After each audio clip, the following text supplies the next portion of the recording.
Hello YouTube, it's Silver Age Dave. I'm out in the garage. I haven't done a video from out here in a while.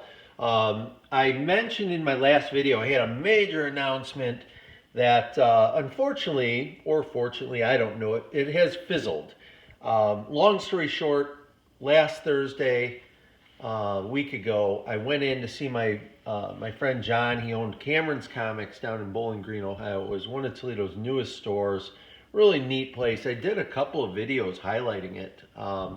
Well, John decided he wanted out of business. He told me that last Thursday. He said, Dave, I'll sell you the whole place. He gave me a number, and it was too good to pass up. And I bought the place. We signed papers.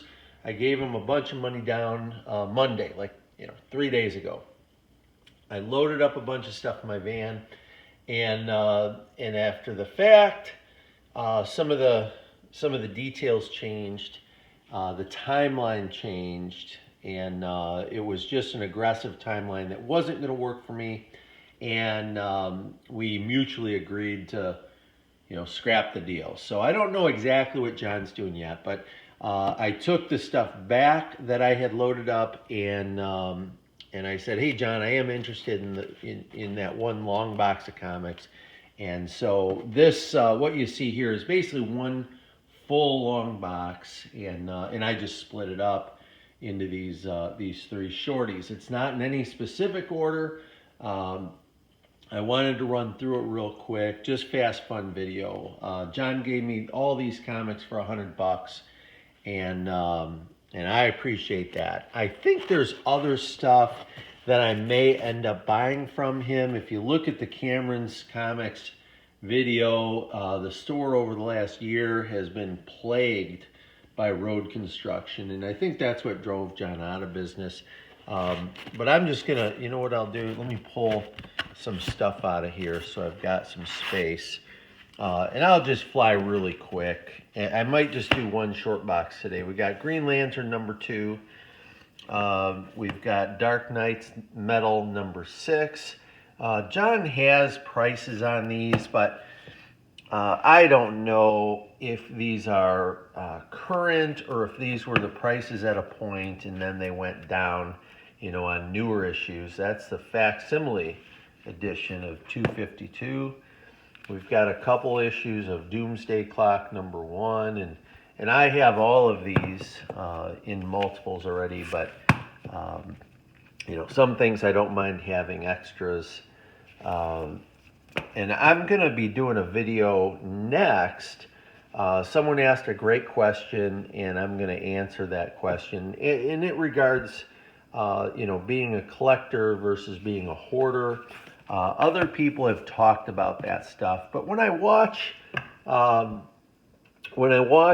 of the bigger channels address that issue, with no disrespect, sometimes it's a younger person, sometimes it's an older person. I don't even know what that was. Oh, Calypso #1. Sometimes I listen to it and I think, well, that touched one part of of the issue, but there's a lot more to it. I think all of us have, we've been built by our experiences, so it's a more complicated answer. So I'm going to have a video coming out soon on, not on everybody, certainly not on you, but really more on me. More on me. That's a neat way to phrase it. Alan Garrett would be laughing right now, probably a lot of you guys. And that's maybe what my friends might say. That moron, Silver. So, Brave and the Bold, this is number 62. Beautiful cover. These are all in nice shape. I knew most of John's books by heart. He has not a ton, really not very many big books at all. This is number 104, Tales of the Unexpected. Beautiful 12-cent cover. Hopefully I'm focusing in on these as I stand here, try to walk and talk at the same time, going through these boxes. Number 123, co-starring the Justice Society. Uncanny X-Men number 316.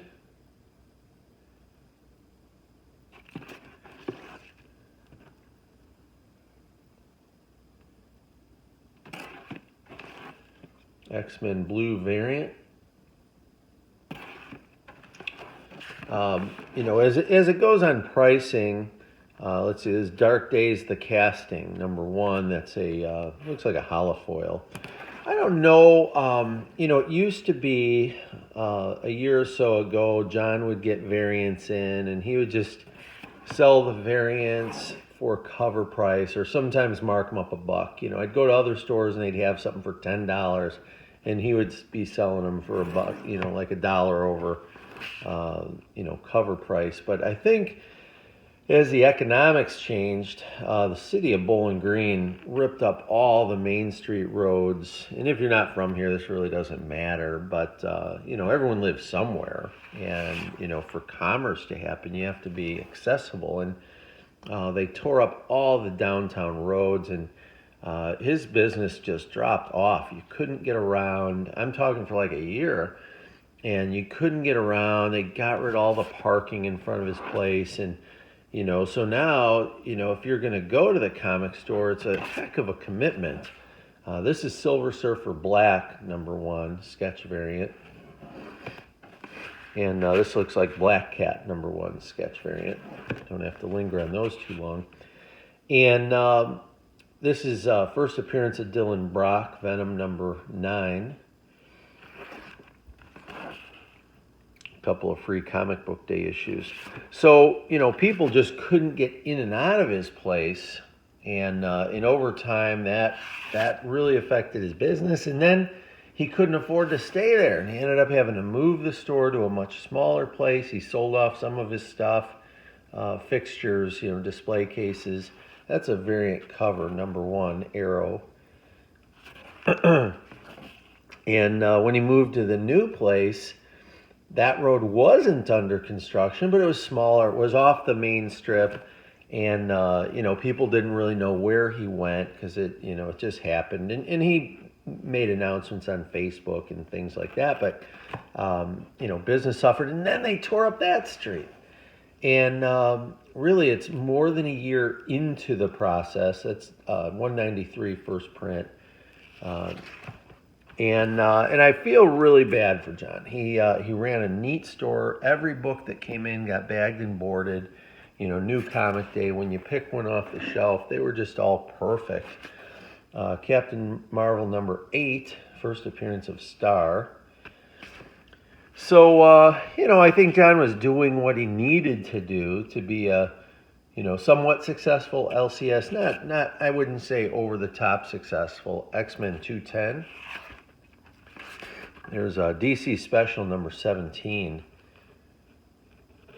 And, just bad luck got him. That road construction happened, and I've never seen a city, I can't even begin to describe you. I'm going to say someone was incompetent, whether now or in the past. But once they started this road construction, they found 100 years of mismanagement, I think, of the city. And, what was going to be a simple resurfacing project went crazy. Infrastructure underneath that road needed addressed. So this is Batman number 237, Batman with Robin, the Teen Wonder. Great iconic cover there. Again, if you're looking at the prices on this stuff, I haven't looked these up. I have no idea. He packaged this box out for me for $100, and I thought, can't say no to that. And like I say, he's got a lot more stuff. That's number 305, ASM 302. So we're, digging into the McFarlane run here.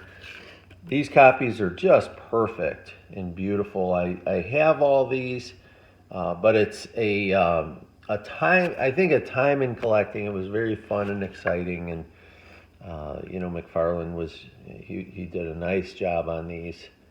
So happy to have some extras. This was the twice a month era.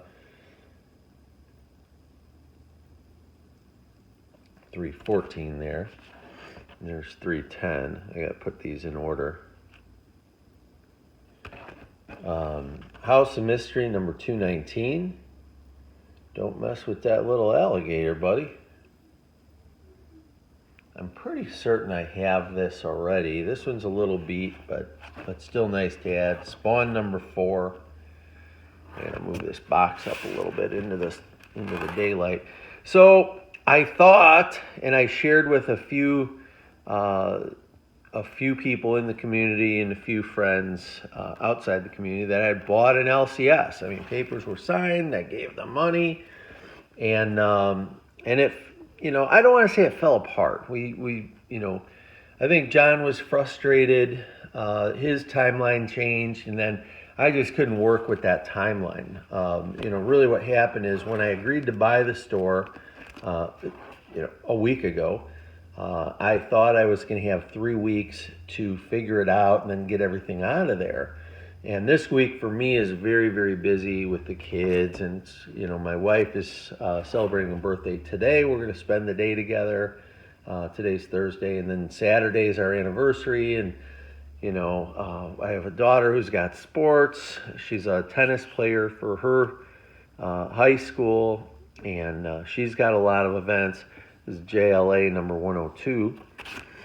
And other kids, I just have too many commitments. And, initially I was going to have 3 weeks to empty the place and figure it out. And then John, after everything, he said, well, unfortunately I got to have everything out of here hopefully by Sunday. And, he's paying rent and the landlord, had told him he had some time and then kind of reneged on some of that. And his JLA 136. And, unfortunately, I don't know what John's doing. I called a couple other people and put some deals in play that, guys that maybe can move faster. It was a heck of a deal.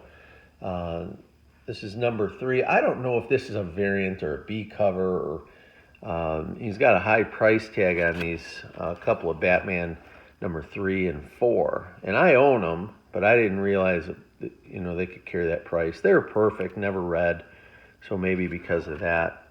Oblivion Song number 1. I've got a bunch of these.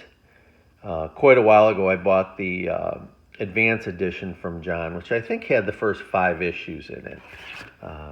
So I have that, and I have a bunch of the number 1s. Absolute Carnage versus Deadpool number 1 Codex variant. That's neat. So the guys that I had shared the news with, my apology to you. I don't think anyone put any deep thought into it. Really, I was looking for, a few guys. I was looking for some ideas on what do I do. I didn't share all the details or the price or the timeline, but I thought this thing was going to work out awesome, and it worked out the way it worked out. No blood lost. Could have went a couple of ways, and at this point,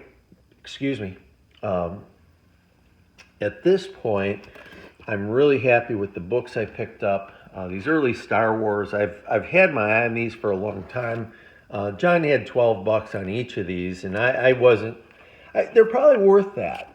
They really are. They're in nice shape.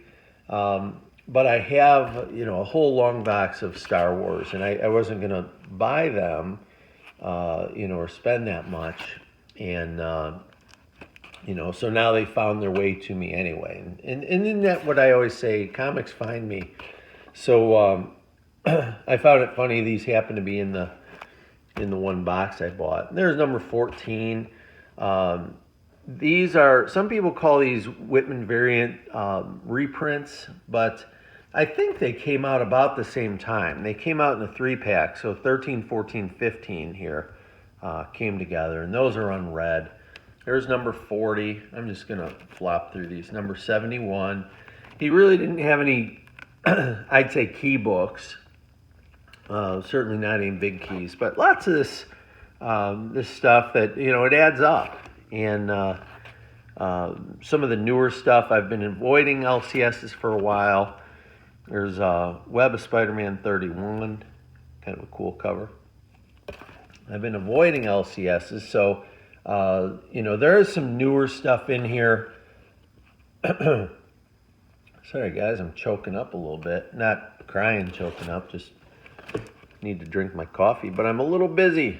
Space 1999, number 1. There's number 2. There's number 4.